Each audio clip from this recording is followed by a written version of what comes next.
The longest nights rarely stem from waiting for the dawn to break. They can come from many things, but I would argue that many of my own are born of an absence. A longing and loneliness, such as the tale spun surrounding one Layla.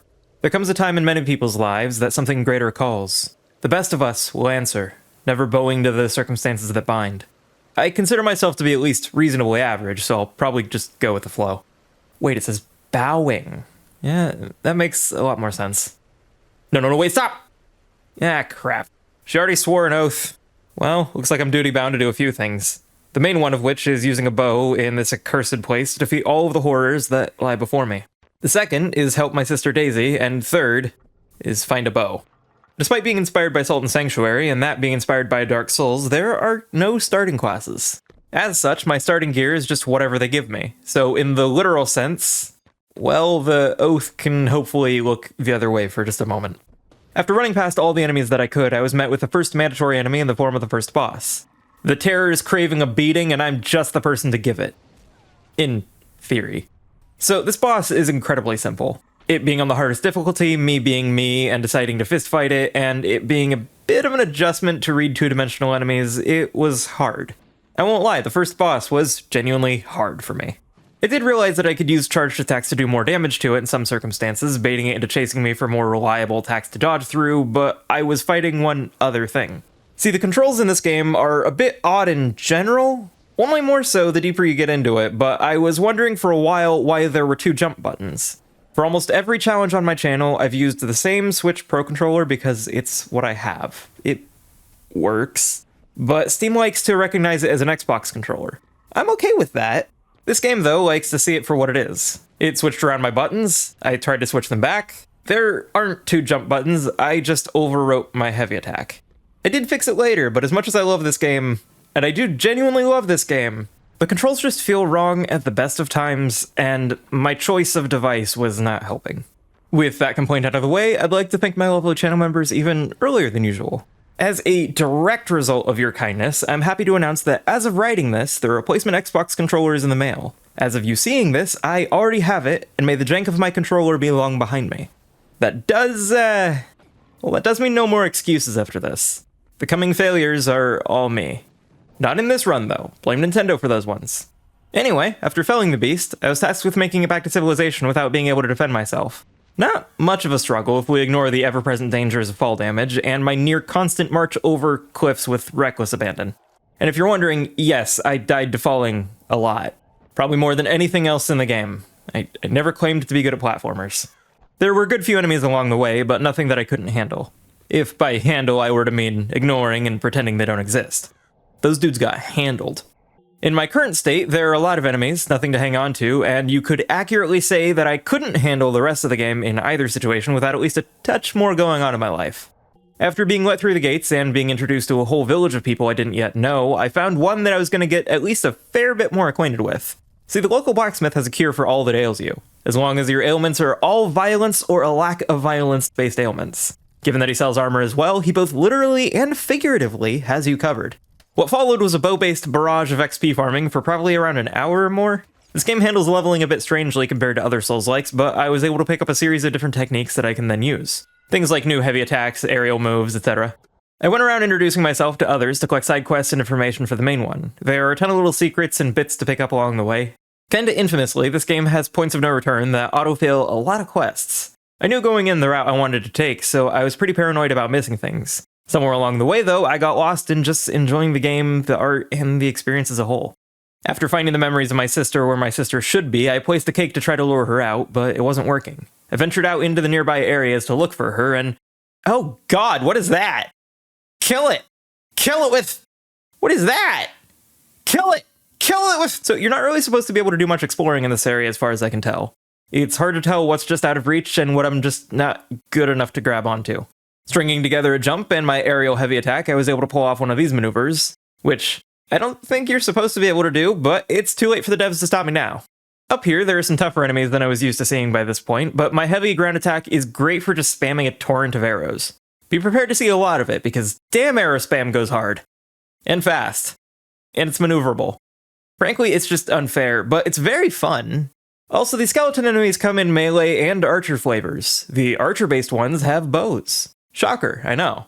Rare drop, sure, but just a rare drop away from me being able to deal more damage, and I do like numbers that go up.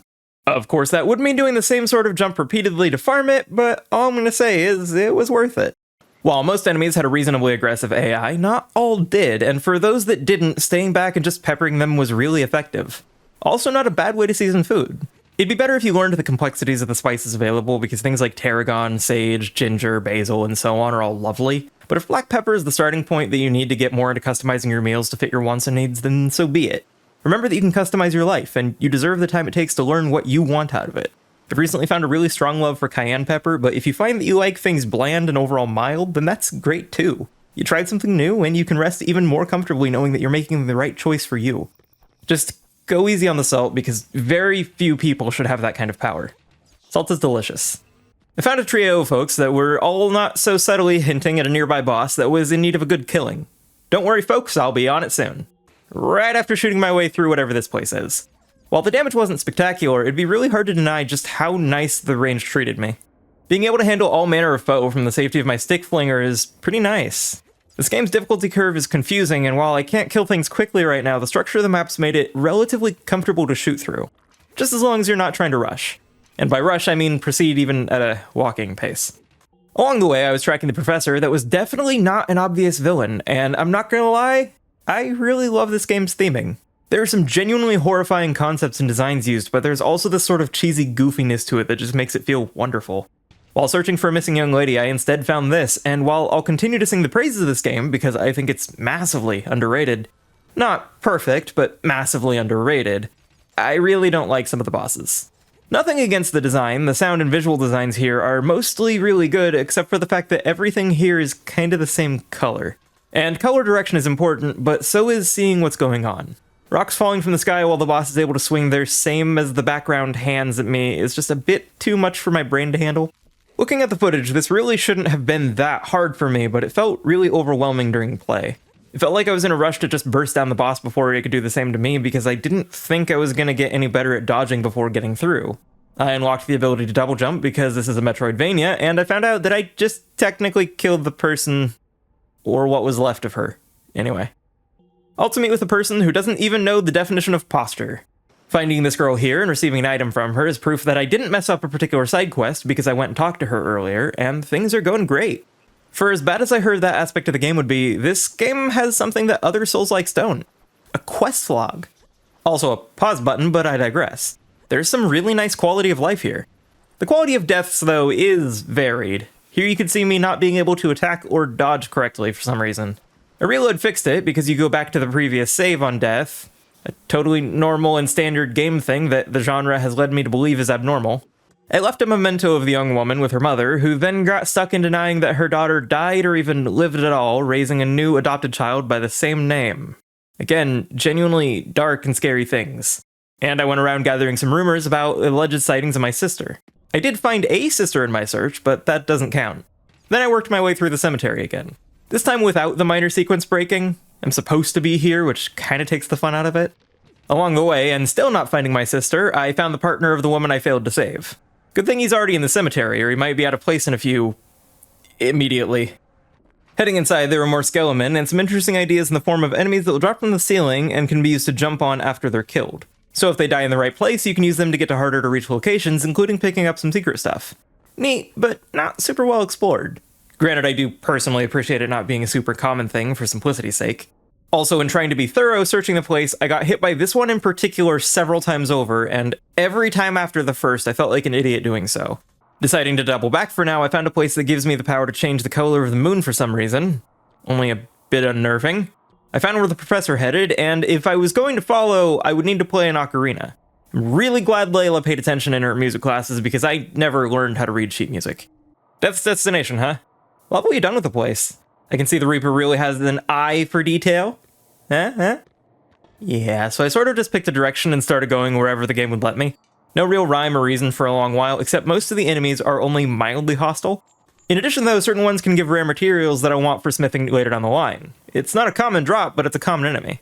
Also, with so many enemies lining themselves up while remaining mostly non-aggressive, I got to do things like this. And if that sound alone isn't enough to make you want to farm this place for materials, then I don't know what is. Of course, it wasn't all smooth sailing. There were a lot of dangerous spikes, and I fell to my death maybe more than a few times while collecting things. But I'm really glad I went through it. Those blood shards are ironically going to help keep my blood in me later.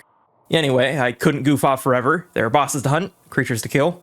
Like this shy little guy who likes to only sort of peek his head out from behind this giant tombstone looking thing. He kinda just continually spawns enemies and aggressive poison clouds while doing so. And his hitbox is precise enough that I legitimately didn't think I could hit him at first. An easy enough fix, you just have to line yourself up right alongside his face. And I mean right alongside his face.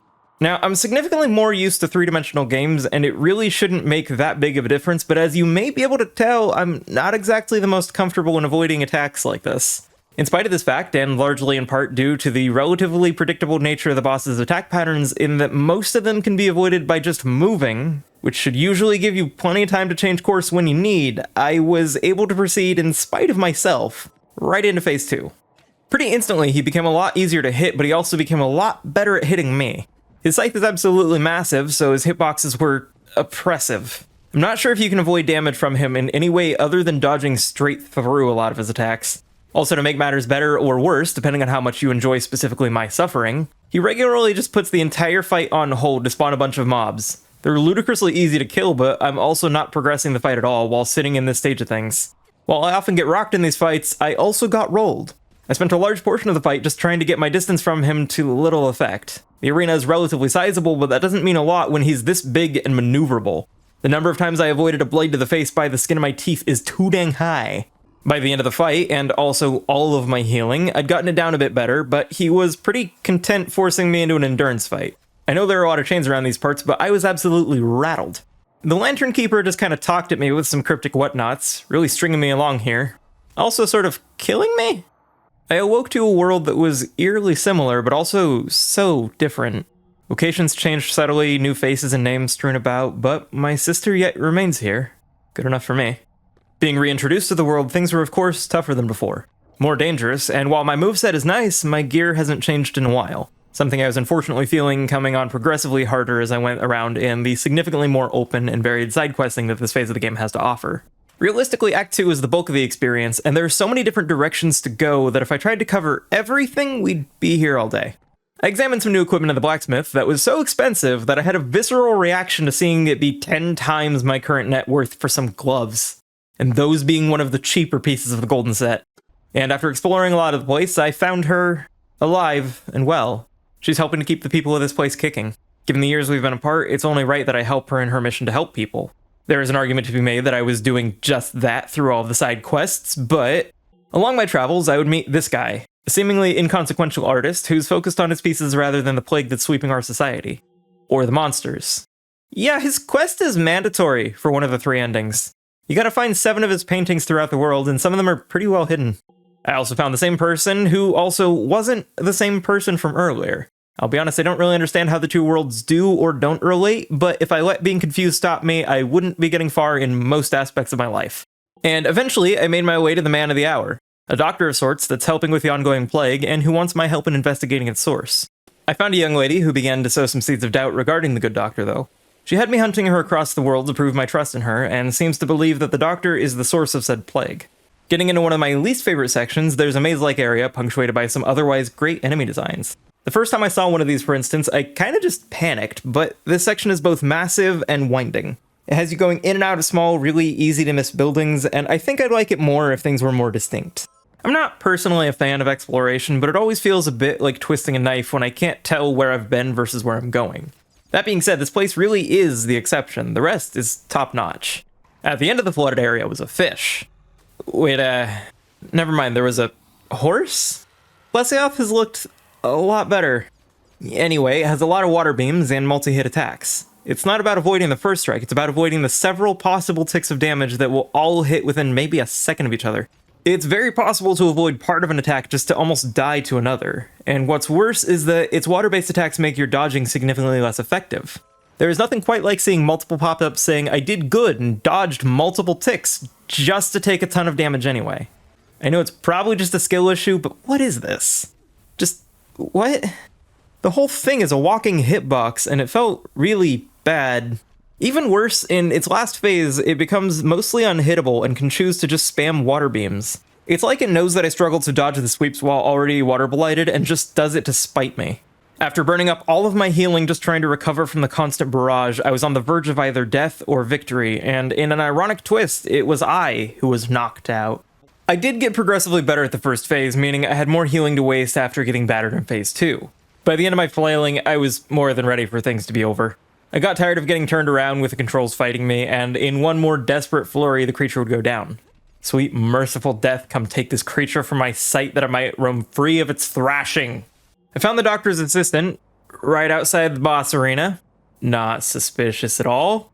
No idea how he even got here, but carrying on. Oh, gross, it's gloopy. I want to go back.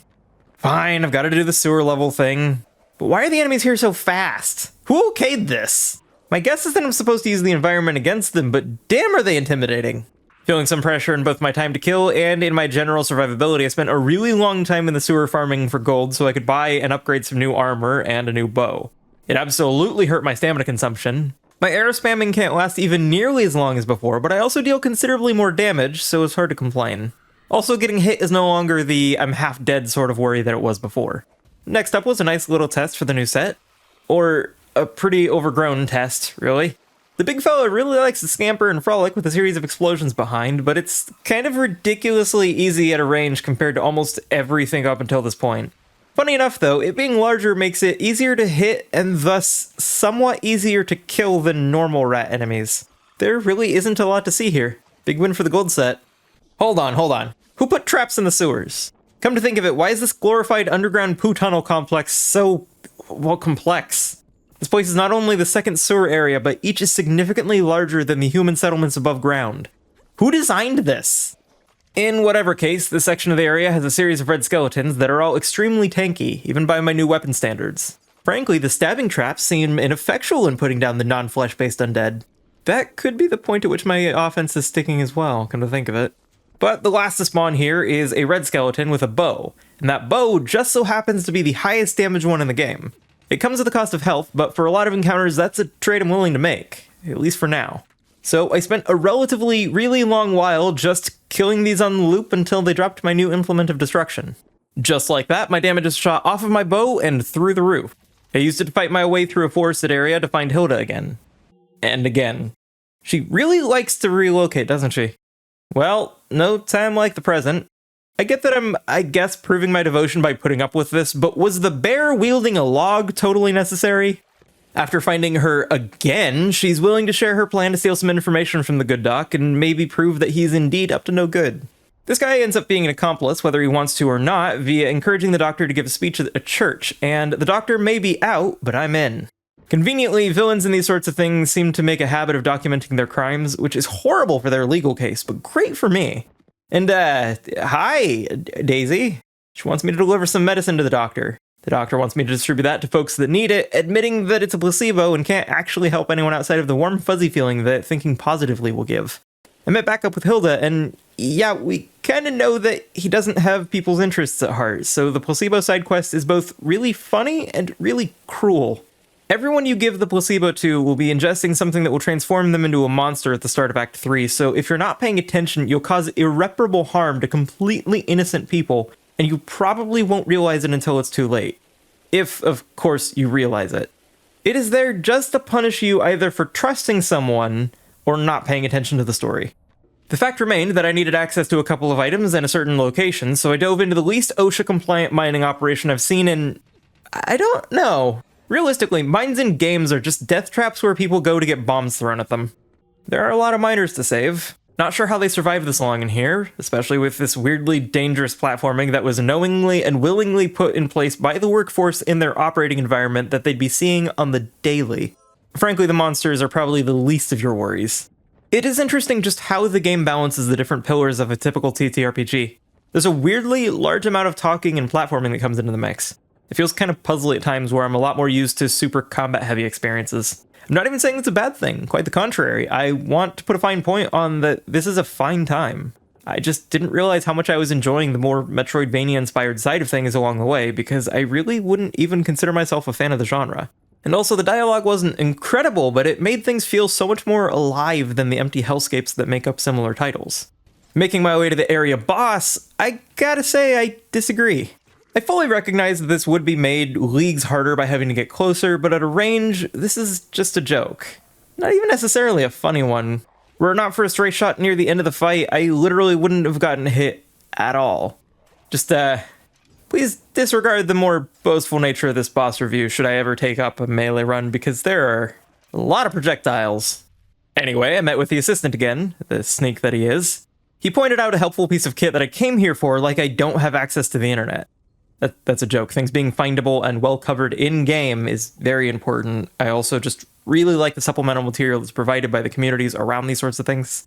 It's another magic attack that lets me get through certain doors. I would of course only use either of them for said doors. Using magic for combat purposes would just be cheating. Now, I'm going to give an arachnophobia warning for this part, though it maybe isn't 100% necessary. There is at least some spider likeness here, though for the record, there are some nasty looking massive spiders in a different section of the game, and I ain't even showing that on principle. But while the catacombs are generally a lot more aggressive than they were before, they're even worse with whatever the hell this thing is. It's hard to hit with its constantly climbing on the ceiling, but its hitboxes are also just a bit odd. Between projectiles and its long limbs, this boss is probably a lot more intimidating than difficult. It does like to jump around a lot though, which is certainly inconvenient. All around, I'd give it it's kinda icky out of 10. But with it being dead, or re-dead, I now once more have access to the portal that will let me fight some optional bosses that I need to bring down, because all boss runs are just more fun. Not always, but generally speaking. The platforming through the portals can be a little bit odd though, and the difficulty of it is definitely ramped up a fair bit over time. Now hold on a minute! Who okayed this nonsense? And why is falling so punishing as to kill you instantly here? Anyway, my own struggles with moving aside, I made it to Pulse Surrounder? Really? Was Zapmaster taken? Shock Crackleson? What about something stupid but endearing like Sparky Sparky Boom Man? Wait, hold on a minute. Slow down. I didn't... Okay, yeah, I probably deserve that. So, getting back to the fight itself is a hassle and a half, but something about its timing threw me for a loop. Much like a lot of the bosses, it hits really large sections of the arena with one fell swoop, so dodging is a must. It really doesn't take a lot of downtime though between attacks, and it wasn't hard to read, I'm just illiterate. While trying to get a handle on things, I had a disagreement with the game regarding my current health. Should I have been able to heal? Maybe not. But I was clearly still alive, you liar! Whoever put this next to the teleporter before the boss is a monster. Anyway, changing pretty much nothing about my strategy, but fueled by an absolute ton of healing items, I surrounded my opponent with pain and the scent of its own blood as it was pierced with enough arrows to frankly at least slow it down due to the added weight of them all. I guess I can chalk it up to the added conductivity of my armor rerouting the zippy zaps away from my squishy bits. That's maybe how electricity works.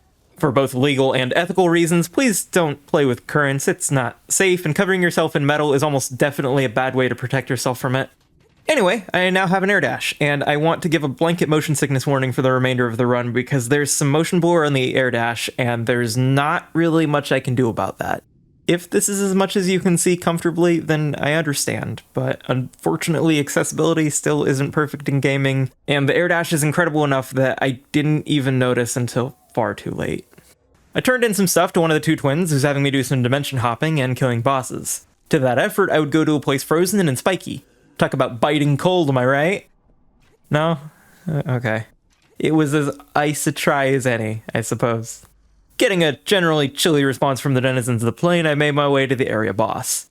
She's genuinely interesting. Her mechanics make a pretty good use of the two-dimensional nature of the game. With a constant wind pushing you around her fight, she drops and places various ice structures that are meant to harm you, but can also work as anchor points to avoid being pushed to the outermost parts of the arena, or even into her other area attacks.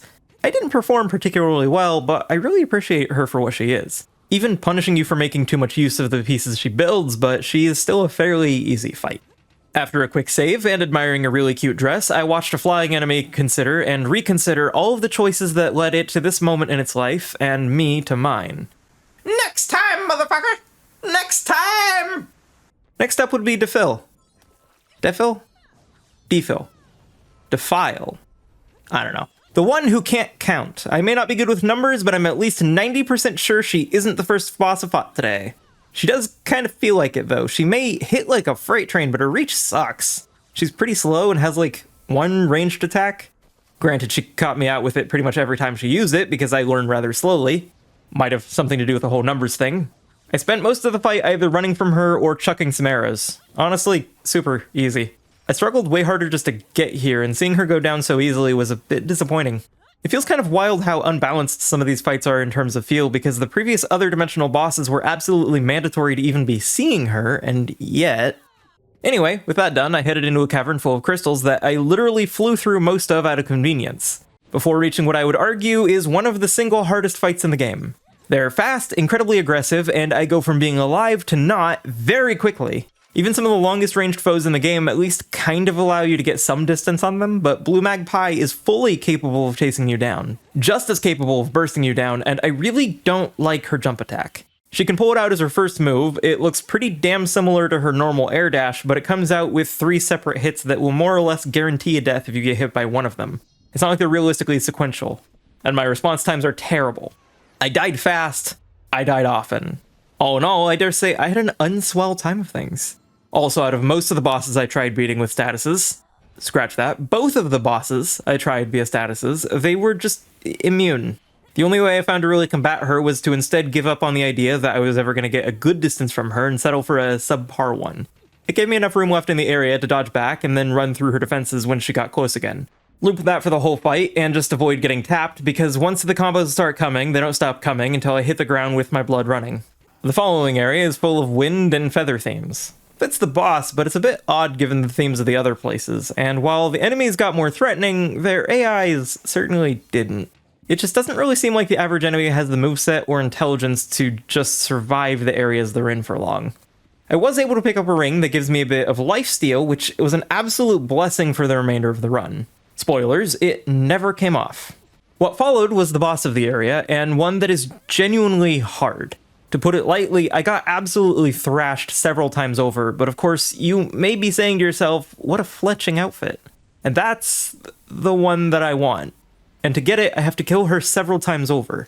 I'm gonna level with you, I was struggling to even survive, let alone fight back. It was bad enough that I had to change back to my weaker bow just to get some of my health back. There was enough going on that I really wasn't sure what to do. Some moves linger, making them really hard to avoid while other moves are coming out. It was overwhelming, it was high damage, and I stand by, I'm not particularly good at these sorts of things, but sometimes when you're pushed into an arena this small, with a boss this aggressive, there just isn't much more to be done. Historically speaking, I think I'd often point to relatively simple fights that I adore in games. I stand by that the Asylum Demon is one of the best bosses in the first Dark Souls specifically for fulfilling its role so well. It teaches the players while also being easy enough to get through. It sets the tone by kicking your teeth in if you're not prepared the first time, but it's a very manageable hurdle. Pookie Pookie makes for a good first monster that teaches you about hit zones, statuses, and just generally how to play. Granted, the statuses might be a bit much for your first monster. Please just ignore that Pookie was, in fact, not the first. This is to say, though, that I tend to value fights for what they teach, for what they mean within the game they're in. But there are times when a fight just feels good. It's not about a lesson, it's not what they mean for the game as a whole, it's just about you and they in a dance to the death. Weaving through their moves to the best of your ability, following a rhythm dictated by a flurry of blows that nearly all track my every move. But by the end, just not quickly enough. Learning one song does not make you a well-versed musician. But hell, it makes jamming out just that much more doable, doesn't it? As I got more of her gear over the course of more kills, things just got easier.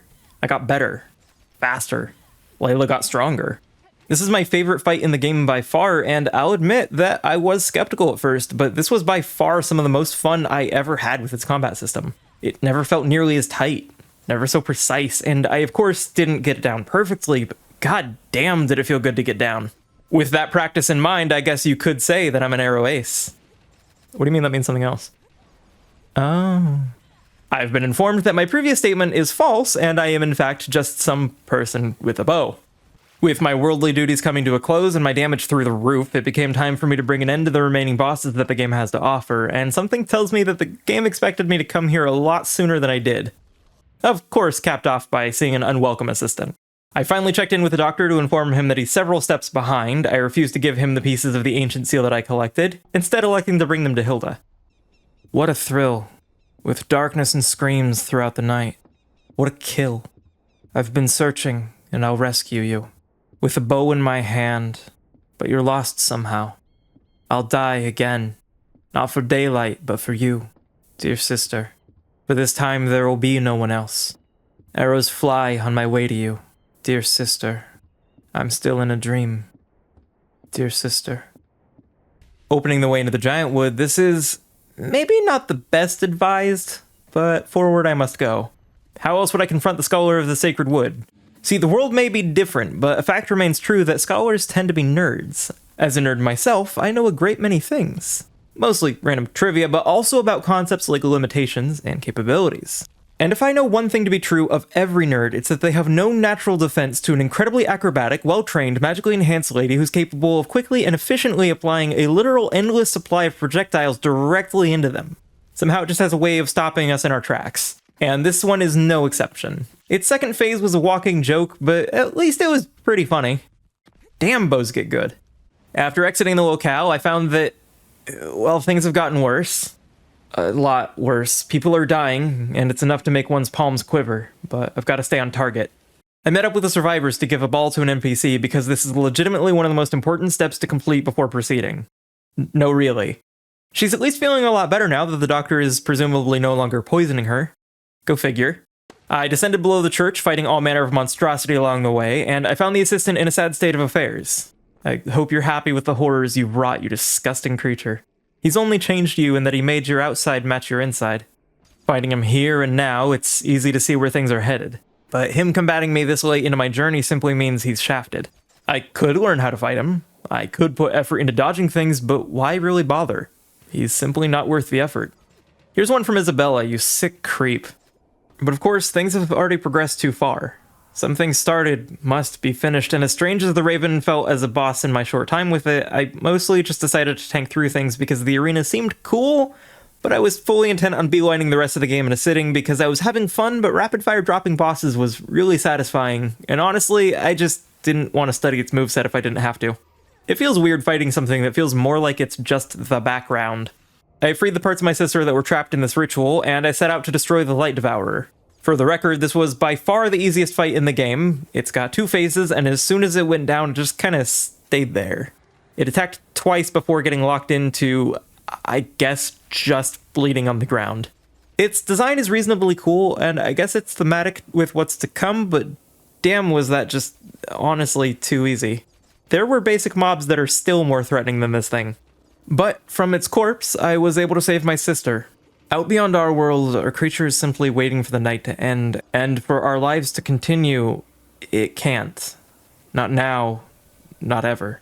The longest night will continue, but at least I won't walk it alone. Also, to be petty, I started a New Game Plus to body the first boss. It took slightly over a minute from the start to beating the boss. And I gotta say, I stand by that this is a great little game. Flawed, sure, but absolutely fun. I know the devs have gone through a lot to even have it be available, and I'm grateful to them for it. It was a treat to play, and I hope any future projects that they tackle don't come with the same publisher woes. But as the journey comes to a close, I'd like to once again thank my phenomenal channel members for your support. I wouldn't be here doing this without the time and kindness of others, so to be able to afford things like upgrades to my general comfort is incredible, and it's more than I ever could have asked for. Sincerely, thank you.